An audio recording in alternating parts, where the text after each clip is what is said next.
Huyu hapa ni Kemikali Alvadon. Leo ningependa kuongelea kuhusu umuhimu wa missionari hapa Afrika na Afrika yetu ya Mashariki.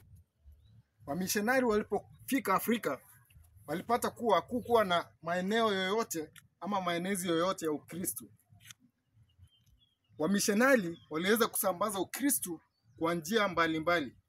Waliweza kuweka waumini kwenye madarasa, wakaweza kuwafunza, na hivi sasa tukiangalia Ukristo umeweza kuenea maeneo yote ikilinganishwa na wenzetu Waislamu. Kwa hivyo wamissionari walifanya kazi kadiri ya kupigiwa mfano, na hivyo tunaweza kuomba kuwa sisi kama Afrika tushikane mkono tuweze kuendeleza utamaduni wetu na kuangalia kuwa tunaweza kuendeleza yale mambo ambayo tuliweza kufunzwa na wamissionari. Asanteni.